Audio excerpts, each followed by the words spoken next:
falar de ofertas e dízimos, né? Porque a passagem fala disso, irmão. Mas é interessante, quando nós acabarmos de ler e começarmos a entender essa passagem, nós vamos ver que as ofertas e dízimos não são tão importantes quanto o significado dessa passagem bíblica para Deus.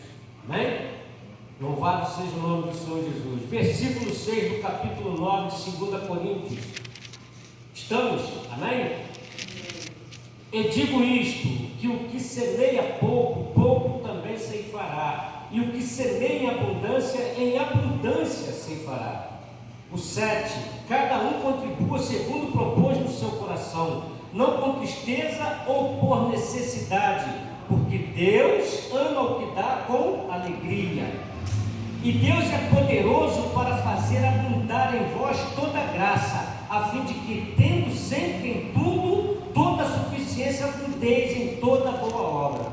Conforme está escrito, espalhou, deu aos pobres, sua justiça permanece para sempre. Ora, aquele que dá a semente ao que semeia, também nos dê pão para comer, e multiplique a vossa sementeira e aumente os frutos da vossa justiça, para que em tudo enriqueçais para toda beneficência, a qual faz que por nós se dê graças a Deus.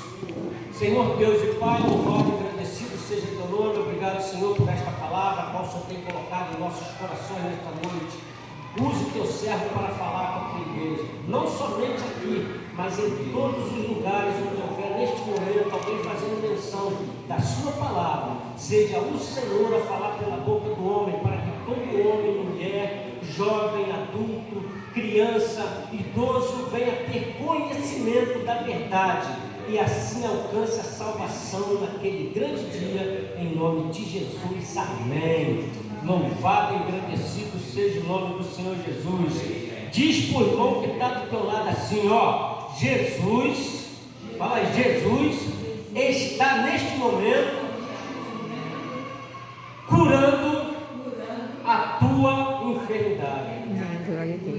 Todos nós estamos enfermos. Todo ser humano encontra-se enfermo nesse exato momento. Não tem um ser humano sequer que não esteja com enfermidade. E só quem pode curar a enfermidade de toda a humanidade é o Senhor Jesus, ninguém mais. Por isso, neste momento, aqui neste lugar, eu profetizo cura sobre a tua enfermidade. Aleluia. Eu não tenho nada, pastor. Você que pensa, a enfermidade está em você, está em mim, está em nós. Nós somos enfermos porque nós descendemos de uma enfermidade maligna, Adão e Eva. O pecado habita em cada um de nós. E esse pecado muitas vezes nos faz negligenciar aquilo que é de Deus, não é nosso, porque nada nos pertence, tudo é do Senhor. E se Ele não abrir as janelas dos céus e derramar bênção sobre nossas vidas, nós morreremos na enfermidade que se encontra em cada um de nós. Amém? Amém. Amados, o versículo 6, ele diz: e digo isto, que semeia pouco, pouco também ceifará, e o que semeia muito, muito ceifará. É proporcional a semeadura e a colheita.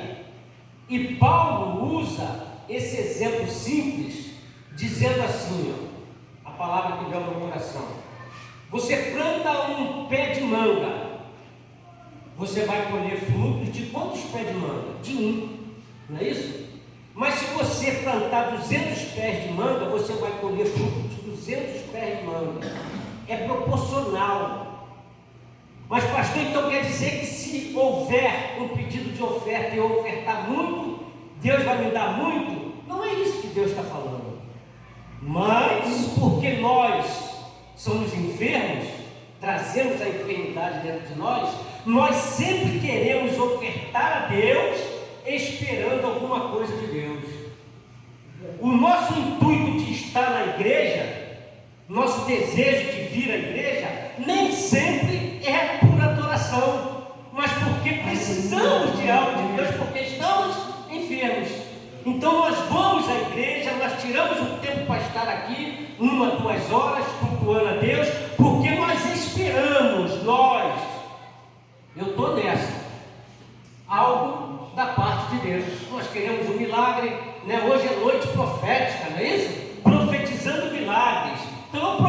o milagre na tua vida hoje.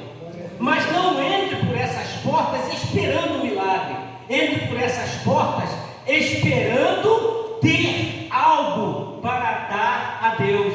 Louvado seja o nome do Senhor Jesus. Glória a Deus. Em Malaquias 3,10, a Bíblia Sagrada diz: trazei todos os dízimos à casa do tesouro. Mas ele diz para que haja mantimento aonde? Alguém sabe responder? Trazei todos os dízimos à casa do tesouro para que haja mantimento aonde? Aonde? Na casa dele. Louvado seja o nome do Senhor Jesus.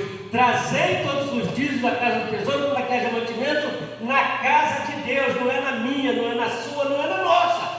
Deus não está mandando eu dar a Ele para que haja alguma coisa na minha casa, mas para que haja na casa dele, para que quem não tem possa desfrutar. Louvado seja o nome do Senhor Jesus.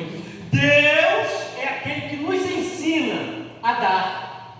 Por que Deus consegue ensinar o ser humano a dar? Basta o ser humano ler João 3,16. Quando nós lemos João 3,16, nós vamos ver que Deus deu tudo que Ele tinha pela humanidade.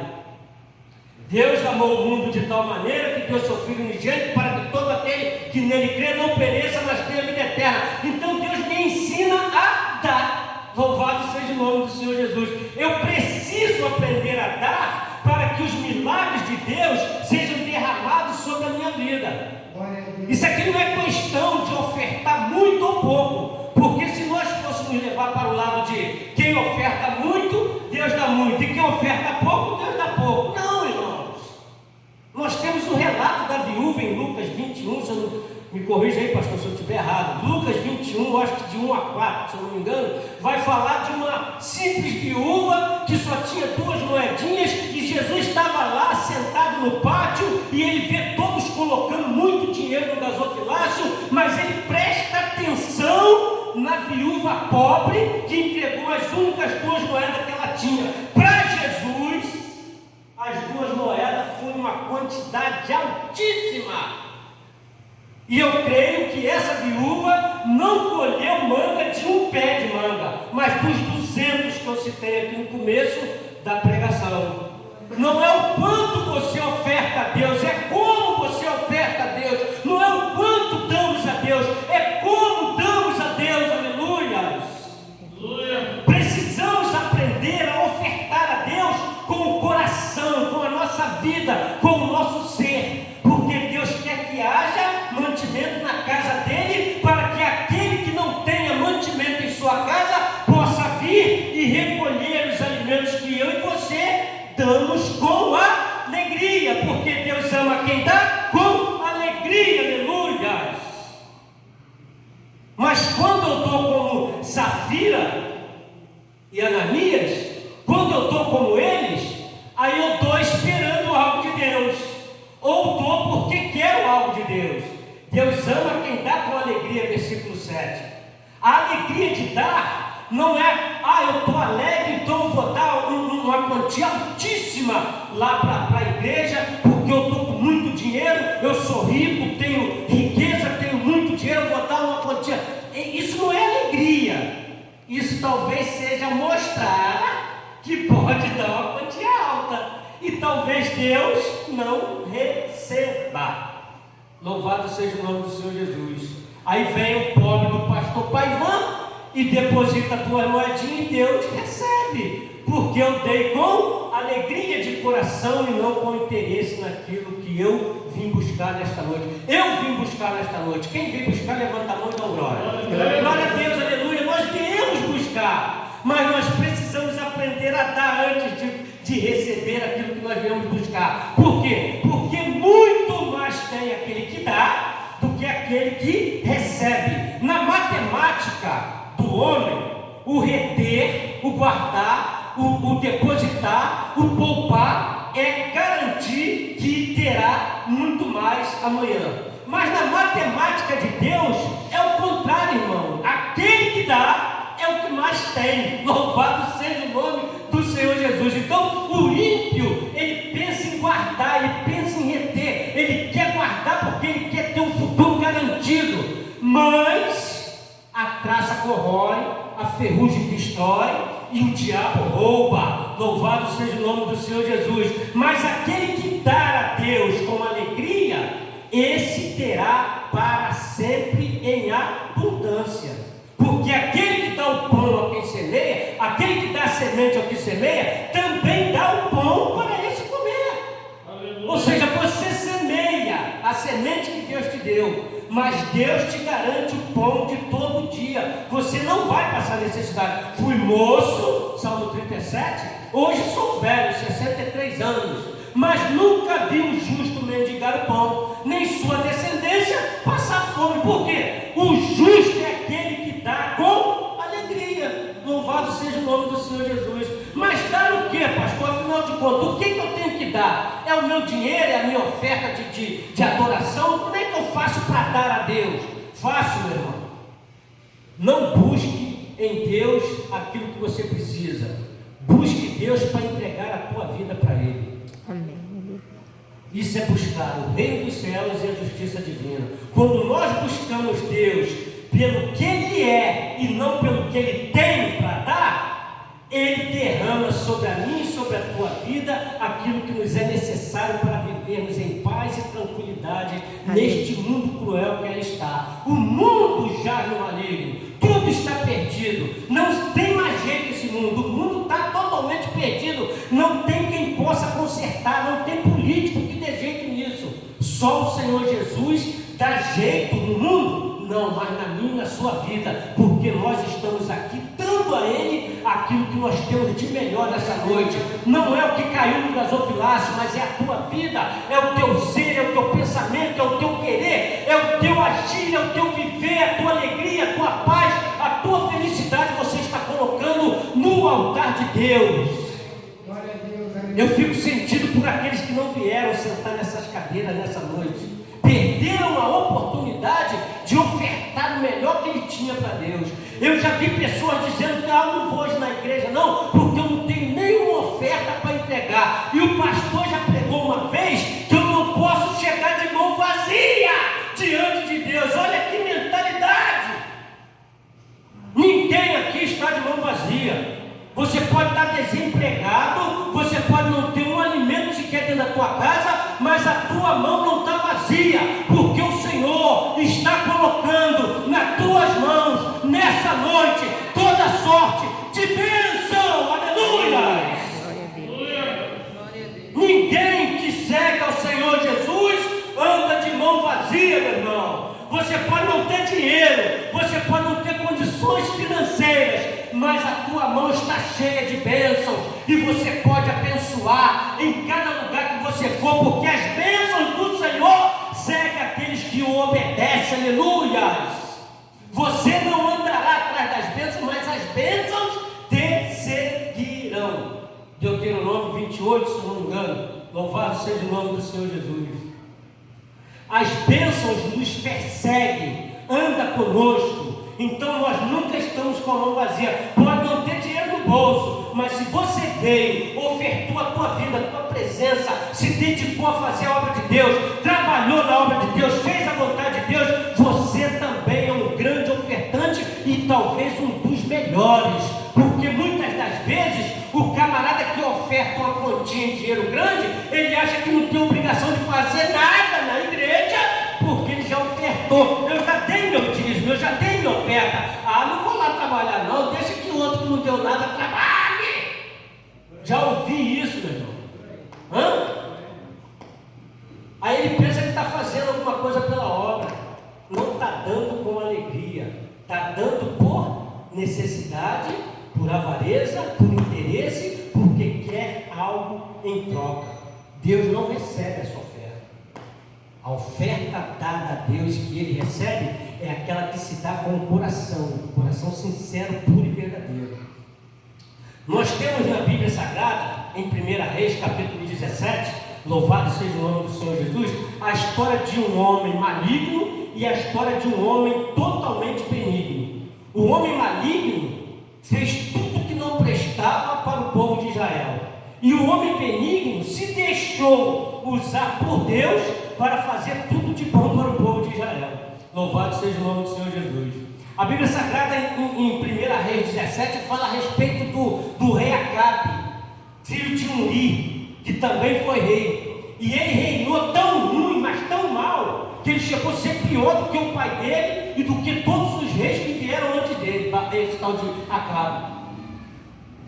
Se não fosse bastante ter reinado erroneamente, feito só maldade, ainda casou com Jezabel, que veio lá dos Sidônios, lá de Sidom. Sidom era uma cidade onde imperava Baal. O povo adorava Baal em Sidom naquela época. Talvez hoje ainda continue adorando. E Acabe casa com essa mulher e traz essa mulher para o centro de Israel, e ela começa a implantar na mente, no coração do povo de Deus, a adoração aos ídolos, a Baal, ao diabo, ao inimigo de nossas almas. Então Deus levanta um homem insignificante. Aí você diz assim: eu não tenho nada para entregar na casa de Deus, então eu não vou no culto hoje, eu não tenho um tostão, vou deixar para ir no dia do pagamento, né? Aí você perde a bênção, porque Deus não está esperando receber nada em valores da tua mão. Deus está esperando receber da tua mão a tua presença, o teu amor, a tua dedicação, a tua vontade de fazer a obra dele. E sim, se tiver, vamos cooperar, meu irmão, porque a obra é necessitada. Toda a obra de Deus necessita das nossas ofertas, do nosso amor, da nossa dedicação, da nossa mão de obra. Elias não tinha nada, totalmente insignificante, morava em Tisbé. O bairro onde ele morava se chamava Tisbé, por isso que chamam ele de Tisbita. Elias o Tisbita. Deus pega esse Elias Tisbita e fala: agora você vai lá e profetiza para Acabe que vai ficar sem chover durante 3 anos e 6 meses. Não cairá água na terra enquanto a palavra do Senhor não disser que a água volte, a chuva volte. Louvado seja o nome do Senhor Jesus. O rapaz não tem significância nenhuma, ninguém conhece ele, não tem descendência sacerdotal, não era profeta conhecido, ninguém sabia que esse rapaz existia. Morava num bairro, o bairro menos conhecido do local. Ninguém nem conhecia esse bairro. Parece que hoje esse bairro nem existe, essa cidadezinha, esse povoado nem existe mais, de tão insignificante que era. Mas Deus pegou ele não tinha nada, pastor, nem um tostão para ofertar, nem um real, nem uma moedinha, como a viúva que tinha 2, ele não tinha. Mas ele tinha a vontade, o desejo, o querer no coração de fazer a vontade de Deus. Quem quer fazer a vontade de Deus, levanta a mão assim, não glória. Eu quero fazer a vontade de Deus, independente das minhas condições financeiras. Eu quero me doar para a obra de Deus. Eu quero me entregar na presença de Deus. Eu quero adorar a esse Deus maravilhoso que deu o Filho dele para morrer em meu lugar, para que eu não morresse, para que eu fosse salvo. Ele deu. O dar é o mais importante na vida do crente, porque o crente que não sabe dar nunca poderá receber. Louvado seja o nome do Senhor Jesus. Amém. Precisamos aprender a dar o nosso melhor.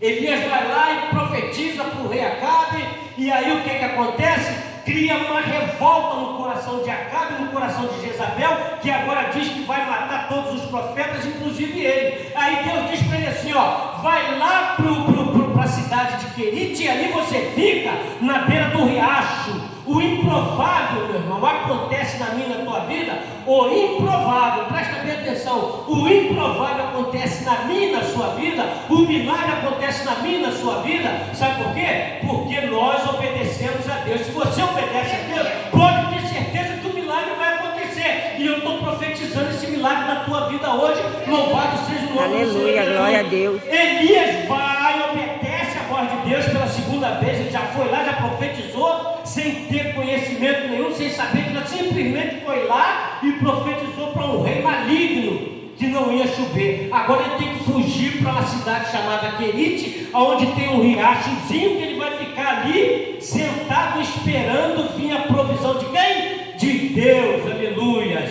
Mas a provisão de Deus é que é o negócio do milagre. Sabe por quê? Porque Deus disse assim, ó: eu dei ordem aos corvos que te sustente, e você vai beber da água do ribeiro. Aqui, quem conhece o corvo, sabe o que é corvo? Sabe o que é corvo? Todos sabem o que é corvo? Corvo, você conhece corvo? Corvo é um pássaro maligno. É um pássaro maligno. Quando o corvo canta, o pessoal fala assim: pronto, vai morrer alguém no bairro, porque o agoureiro pastor. E esse corvo, esse pássaro, ele vive de comer carne, ele gosta de carne. Come carne podre, carne boa, todo tipo de carne ele come. Ele gosta de carne. E ele é tão egoísta, mas tão egoísta, o evangelista César. Esse pássaro é tão egoísta que se o filhote dele vier comer da carne dele, ele começa a picar o filhote até matar. Ele não divide nada com ninguém. Isso é o improvável. Deus escolheu o improvável para mostrar para Elias: eu sou na tua vida. Talvez hoje Deus fará o improvável para mostrar que Ele é contigo, que Ele caminha contigo, que Ele não te abandona, que Ele não te deixa, que Ele é teu Deus e que Ele te sustenta com a destra dele. Aleluia! Os corvos começam a levar carne e pão para Elias de manhã e à noite, ele bebendo do ribeiro. Daqui a pouco o ribeiro seca, os corvos naturalmente param de vir, porque o corvo, além de levar comida para Elias, que seria improvável, eles também bebiam daquele rio. Mas agora não tem mais água no rio. Aí Deus fala assim: vou fazer mais um improvável na vida, mais um impossível, né? Vou usar uma palavra melhor. Eu vou fazer o impossível novamente na vida de Elias, porque ele precisa entender que eu sou Deus na vida dele. Aqui, irmãos, são milagres que estão acontecendo na vida de alguém que está entrando na jornada de servir a Deus. E ele entrou nessa jornada com disposição para servir a Deus. Se você entrou na jornada para servir a Deus, com disposição para servir a Deus, pode ter certeza que o impossível vai acontecer na tua vida. Aleluia! Agora você vai lá para Sarepta, Elias, porque eu ordenei uma viúva, olha o improvável e impossível. Eu ordenei uma viúva que te sustente. Louvado seja o nome do Senhor Jesus. Irmãos, não tem água. O próprio Elias profetizou que não tinha água. Não tem alimento, não tem nada, não está nascendo nada. Está difícil para todo, está complicado para quem tem condições financeiras. Acabe já estava desesperado. Olha que Acabe era o rei, mas estava desesperado junto com a mulher dele, a Jezabel. Imagine uma viúva com um filho para criar, como estava passando. Que situação estava essa mulher? A Bíblia Sagrada diz assim, não desampare a viúva e o órfão, não é isso? Por que será que Deus fala isso? Porque a viúva e o órfão dessa época não tinha condições financeiras nenhuma. Era preciso ser sustentada pelos dízimos e pelas ofertas da igreja. Os dízimos sustentavam as viúvas daquele tempo. Elas iam na igreja e pegavam. Por isso que Deus disse o quê? Trazei todos os dízimos da casa do tesouro para que haja mantimento da minha casa, porque a viúva, com o filho dela, vai vir buscar alimento. Ela não tem. Mas Deus diz assim, vai lá para Sarepta, porque eu ordenei uma viúva que te sustente. Isso é improvável, isso é impossível de acontecer. Não para Deus, porque para Deus nada é impossível na minha e na tua vida. Louvado seja o nome do Senhor Jesus. Elias chega no local e vê a mulher lá catando os gravetos e diz assim, dá-lhe um pouco d'água de beber porque tenho sede. Aí ela de imediato, presta bem atenção que de imediato ela vai buscar a água. Aí ele fala, peraí, não traz só água não, traz um bocado de pão também na sua mão porque eu estou com fome. Aí ela fala, rapaz, viva o teu Deus, presta bem atenção nessa frase, viva o teu Deus. Não era o Deus dela, ela não acreditava no Deus de Elias, ela acreditava em Baal. Sabe por quê? Porque Sarepta era uma cidade que ficava dentro de Sidom. Os sidônios adoravam quem? A Baal. Viva o teu Deus, que eu peguei aqui uns gravetozinhos, vou fazer um bolinho para eu e meu filho comermos e depois nós vamos morrer de fome, é claro.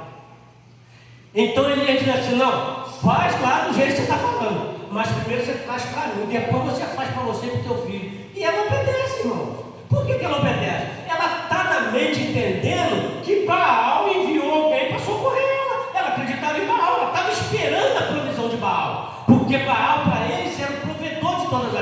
Baal para eles era quem providenciava a chuva. Baal para eles era quem fertilizava a terra. Então ela crê que vai acontecer algo diferente, porque aquele homem apareceu do nada e está mandando ela fazer essas coisas, e ela obedece, vai lá e faz e traz, entrega para ele, ele come, ela entra, faz para ela e para o menino, e a farinha da panela não se acabou, e o azeite da botija permaneceu até que teve chuva na terra. Assim é Deus na minha e na tua vida. Você pode não ter um tostão para depositar no gasofilaço de Deus, mas se você deposita a tua vida na mão de Deus, Ele vai providenciar farinha e azeite para você viver enquanto terra e céu durarem. Aleluia! Louvado seja o nome do Senhor Jesus. E agora, pastor? A mulher acredita no Deus de Elias ou em Baal? Ela continua, claro, acreditando em Baal.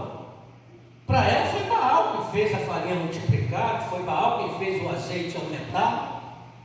Aí Deus agora, depois de ter convencido Elias de que ele era Deus na vida de Elias, ele precisava convencer quem? A mulher. Deus quer te convencer nessa noite de que Ele é contigo. Deus quer te convencer nessa noite que Ele pode fazer um milagre na tua vida. Deus quer te convencer nessa noite que Ele já está fazendo um milagre na tua vida. A tua vida está sendo transformada nessa noite só porque você entrou por essas portas disposto a ouvir a palavra de Deus. Aleluia! Louvado seja o nome do Senhor Jesus. Toma posse dessa palavra, varão. Aleluia. Jesus te ama. Glória a Deus, aleluia. Louvado seja o nome do Senhor Jesus.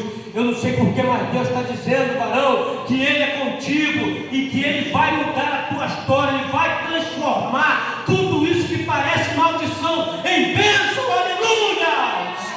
Glória a Deus, aleluia. Louvado seja o nome do Senhor Jesus. Agora Deus vai convencer a viúva de que aquele Deus que ela crê não é um Deus de verdade. Deus então tira a vida do menino, do filho da viúva, e ela chega até Elias e diz o quê? Rapaz, você veio aqui para expor o meu pecado e tirar a vida do meu filho? Ela fala para Elias.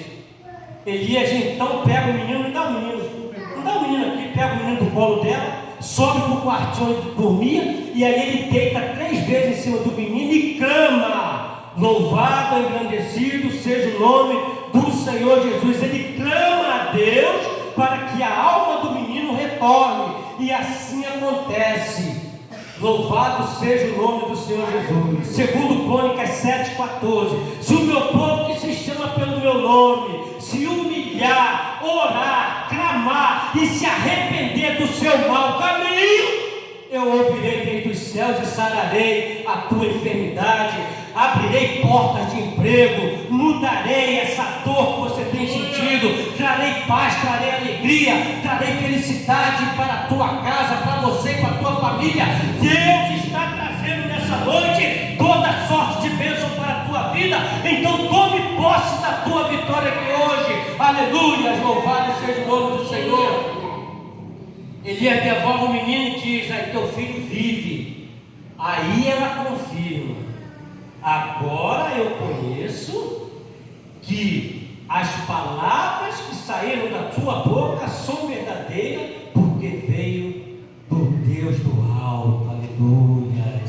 Louvado seja o nome do Senhor Jesus. Se você crê que Deus está enviando uma palavra de cura nesta noite para a tua vida, levanta a tua mão assim e dá um glória para Jesus. Aleluia, glória a Deus, glória a Deus. porque Deus está enviando essa palavra. Em Salmo 107, versículo 19 e 20, vai dizer que o povo estava angustiado, estava amargurado no 19, mas no 20 eles clamaram e Deus enviou uma palavra que os curou, que os libertou e que os salvou de toda a maldição. Aleluia! E nessa noite eu profetizo essa palavra sobre a tua vida.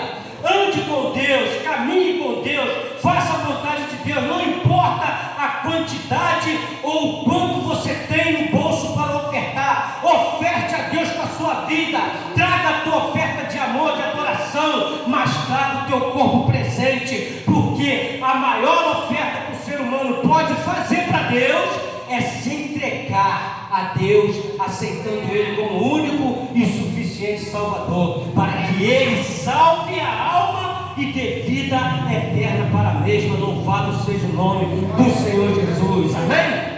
Glória a Deus. Vamos nos colocar de pé para estarmos orando. Eu ando com meu Deus na rua, quando chego em casa Ele está comigo. Eu falo com meu Deus na hora de dormir, e logo quando acordo digo: eis-me aqui, sou de Jesus. Mesmo atarefado sempre estou ligado, eu não abro mão da presença, no partir do pão em cada comunhão.